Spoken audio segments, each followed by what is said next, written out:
Hello, and welcome to the latest edition of In Our House. You may have noticed over the past month that bags like this are now 5p.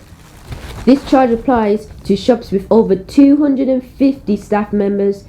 This will apply to your local big brand shop.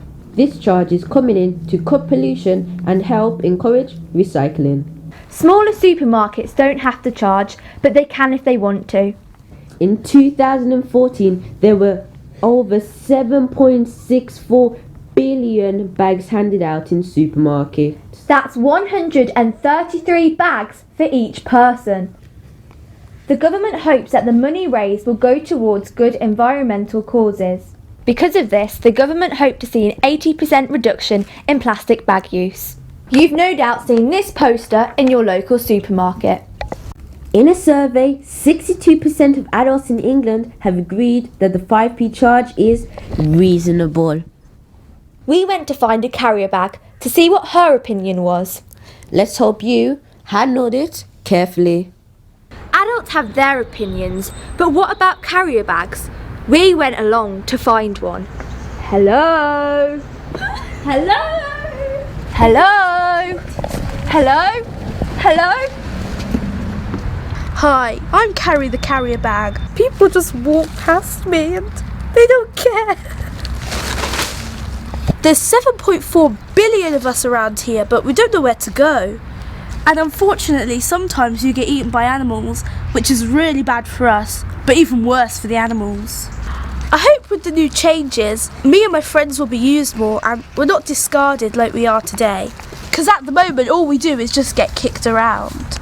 And you believe that each person throws away 133 of my friends each year? Some of us are reused, but most of us get thrown away like me.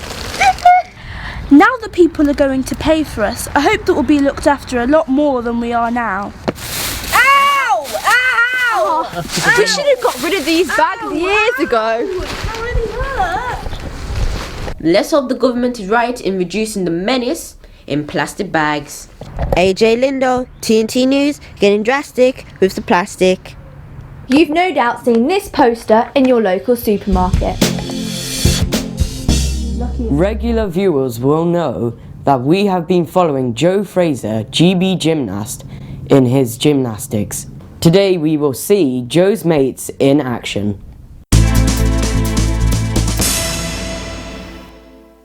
Earlier this year I did the British Championships in the Liverpool Echo Arena, and the under 16 I came second overall, first on the floor and first on the pommel horse.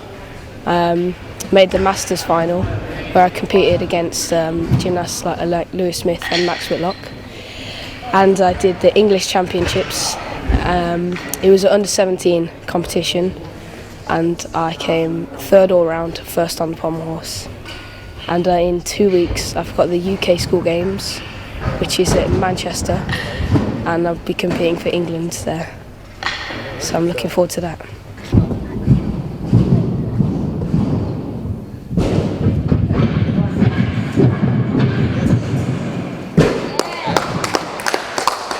Well, we've been to loads of internationals and we've been to Worlds twice, came third both times, and yeah. So where were they? One was in Bulgaria and the other one was in Florida. So tell us a bit about the experience of competing. It was good, yeah. The crowd was good. What do you reckon? What are you aiming for? Well, to get into senior squad and just medal basically. Started about 6 years ago. Been to a few internationals. The first one was Portugal, Lille, 2012. Came fifth. Done a few since then. Won a few. Lost a few. 2 Worlds, Bulgaria and Florida, like Callum said. Came fifth in my first one in Bulgaria. Fourth in Florida. I'd like to get in senior squad again. I'd love to become world champion in world age group and world championships as well. I want to be European champion as well.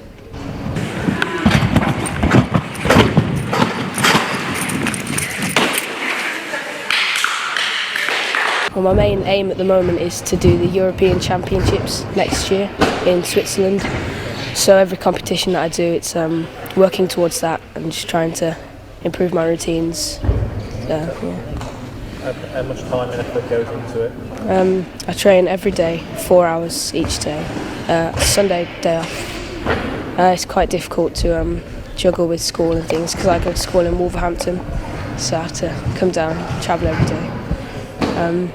A lot of time and effort goes into it. I do training camps at Lilleshall National Sports Centre, so I'm going there next week for a week training camp where we do like 6 hours a day, so it's quite hard training. Good luck to you, yeah. So which is your favourite? My favourite upgrade is probably the pommel horse.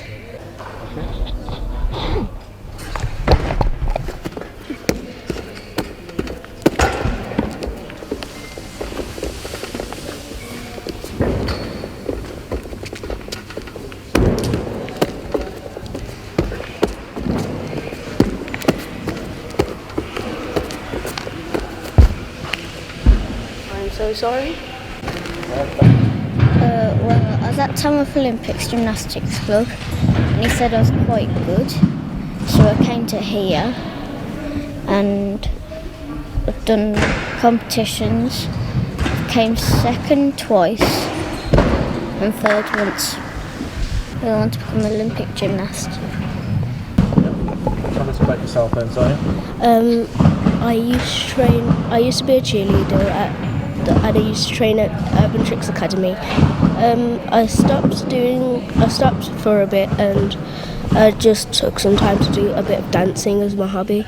And then I found a football club that I sometimes used to go to. Then I stopped that for a bit, so I came to go to gymnastics, and I felt that it was what I was brought onto earth to do. So I carried on doing that for 2.5 years, and I've competed in quite a few competitions, to be honest. I've competed in Piper's Vale Men's Challenge and the London Open, and this year I'm going to be competing in the Elite Grades Level 1. Excellent. So what about the future? In the future I'd like to be an Olympic champion.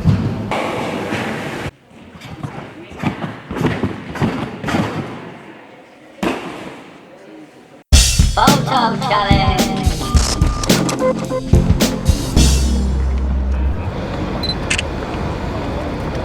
Our task is to take lots of photos of Birmingham with a blue sky.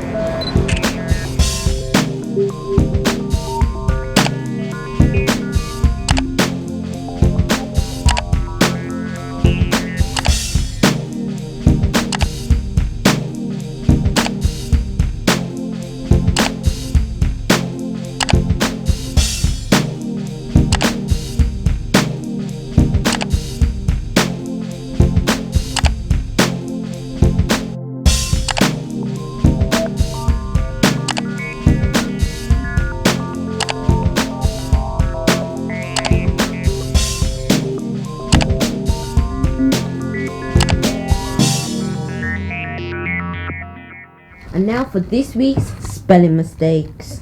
Material over 100 colour available £1 for 1 yard. Oh, so what do you guys think the mistakes are?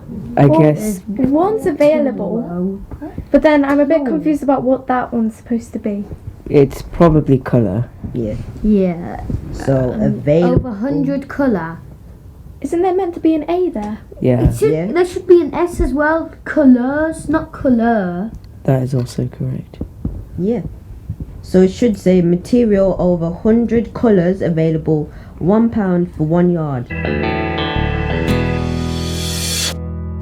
You may know somebody who's 50 years old. Which to us is very, very old. Well, not compared to Birmingham Cathedral, which is celebrating its 300th anniversary this year. Happy birthday! What happened to Birmingham Cathedral is a Grade 1 listed building. It's an amazing example of a rare English Baroque building. It's built on a ridge, so it would have been on a very high level in the town when it was built. It was built in 1715 when Birmingham was still an emerging town. It wasn't yet the industrial centre that we're so familiar with. So it tells us a lot about the town's aspirations in the early part of the 18th century. One of the real highlights of this year's activity has been our partnership with Birmingham City Council, where we took part in the Chelsea Flower Show. The City Council created this amazing floral display that you see behind me, and it was taken down and set up in the Grand Pavilion at Chelsea. We were delighted to win a gold medal and also to win the award for the best garden in the Royal Pavilion. You can see that the cupola and the tower of the cathedral have been recreated here. The range of colours in the display is reminiscent of the wonderful Burne-Jones windows that you see inside the cathedral. On this side of the display, there's the representation of the nave with a number of pews alongside it. And these pews have got the names of all of the bishops of Birmingham that there have been since 1905. It's a really wonderful display. We're really proud of it and delighted to be able to have it back here in the churchyard during this summer. And now for some more news. Welcome to a very noisy Birmingham weekender.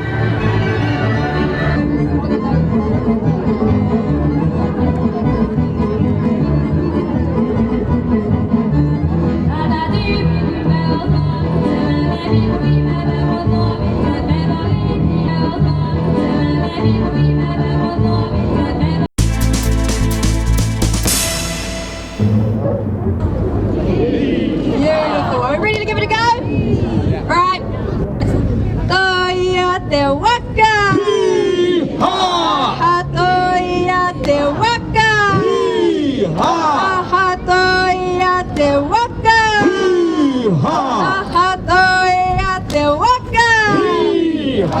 Ha toyate waka.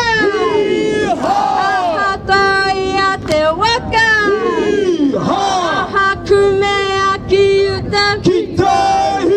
Ha kume akiyuta. Ha toyate waka. Ha kume akiyuta. Ha kume akiyuta. Ha hetsia hetsia. Ha hetsia hetsia.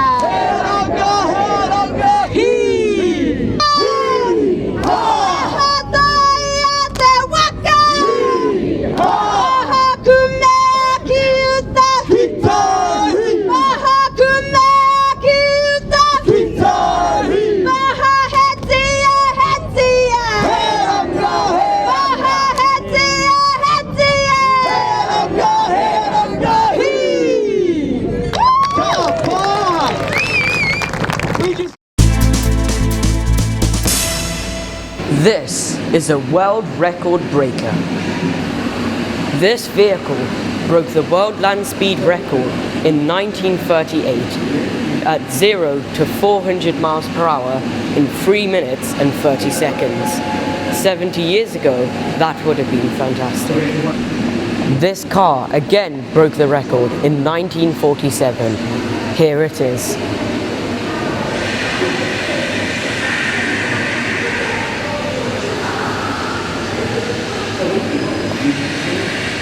John Cobb's record wasn't beaten until 1964 by Donald Campbell's Blue Bird.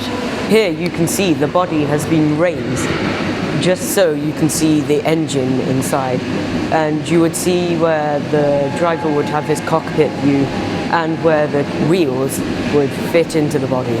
One of the designers said, "We started to push the car off with Cobb inside, as the engine started a great blast of black smoke, came out and obliterated the car from view. It took just a few seconds for the smoke to clear. In that brief time, the car had disappeared. It gave me a bit of a shock until I realized that the car had disappeared over the horizon." This is John Cobb celebrating with his mechanics. He'd just become the fastest man in the world. Koji Nixon, TNT News, at the think tank. The current world speed record is held by Richard Noble. But look at this car. This is Bloodhound, and it's aiming to reach a speed of 1,000 miles per hour. A replica came to Warsaw and Norman went to see it. Not sure about my numbers here. I think it's from 0 to 1,000 miles an hour, 25 seconds, and to slow down another 25 seconds. The tests, the site that it's going to be run on is a place called Hakskeen Pan in the Kalahari Desert in South Africa. It's the pointy bit that sticks up between Namibia on the coast side and Botswana on the inland side. And they've got an area, I think, 5 miles by 13 miles that is pretty well billiard table smooth, but it's got debris rocks on the surface. And the government of the South Cape of South Africa is so much behind this project that for the last 3 years they've had a team of 300 local guys paid for by the government clearing the site. Total distance of the run is of the order of 10 miles. And hold it, yeah. 400, you're going to put your rocket engine on. Okay. So keep it on that blue line.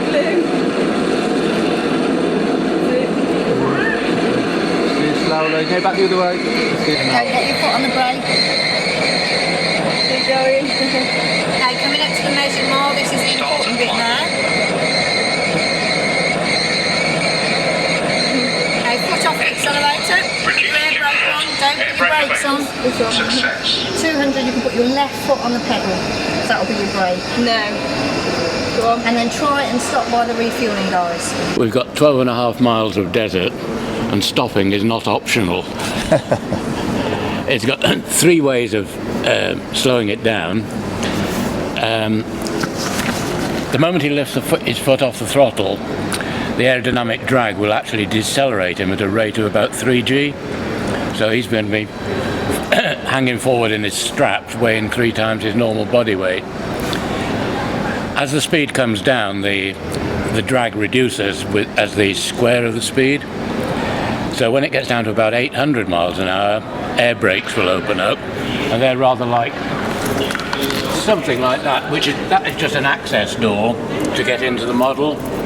But the real thing will have air brakes about that size with hinges at the front, so they open up sideways and create enough drag to continue slowing it down at about 3G. I'm not sure what speed, I think about 300 miles an hour. There's the option of putting parachutes out, but I think they're going to be used purely for emergency, because most people's experience with parachutes and jet engines is that jet engines burn through the parachutes. The American Craig Breedlove, on one of his record attempts on was it Bonneville Salt? Yeah, Salt Flats. He actually overran the Salt Flats and ended up in a salt lake and had to swim out. And when the speed gets down to about 200 miles an hour, they've got fairly conventional disc brakes on all 4 wheels.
You're watching In Our House, thanks for watching, and now, this. Fire!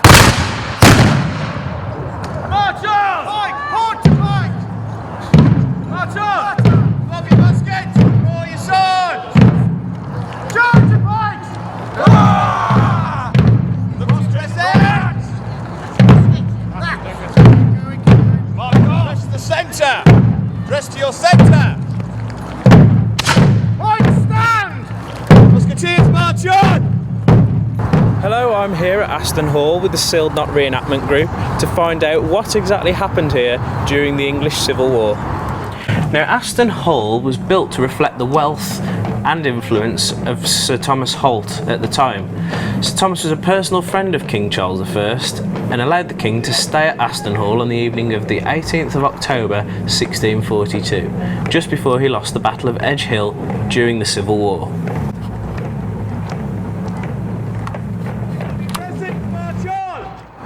So I'm here with Captain Ball from Colonel John Pickering's Regiment of Foot.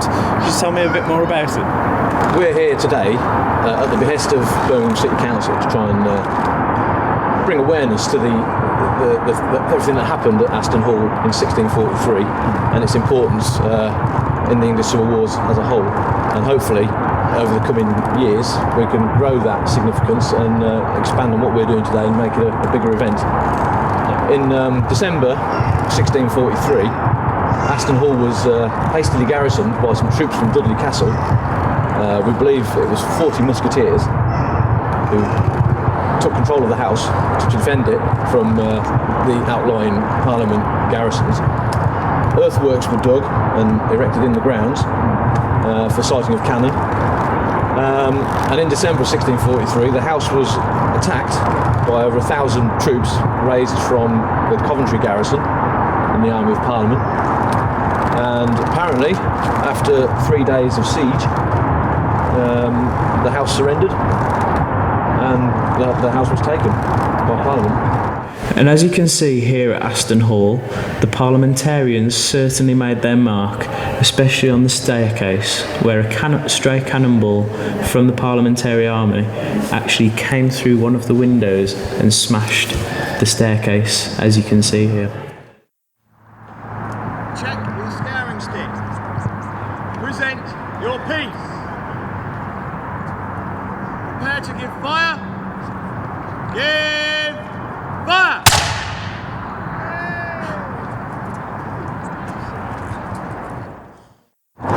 And it's a bit like a festival, but with far more wool, lots of metal, and gunpowder. Sounds good. It is. It's an amazing hobby. Yeah. And you can do as little or as much as you want. There's no commitments to turn up to everything, although some people do. But we get kept informed nowadays with a bi-monthly magazine, or a quarterly magazine, I think it is now. And each regiment is pretty well set up like we are, so we will inform our members of what's going on and where it is, and we just hope to see them there. But we're all volunteers, and we all give up our time. We've all got normal jobs. We don't live in hedgerows during the week and eat worms, so we've got normal jobs. And believe it or not, we are fairly normal people.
This edition of In Our House. Goodbye and thanks for watching.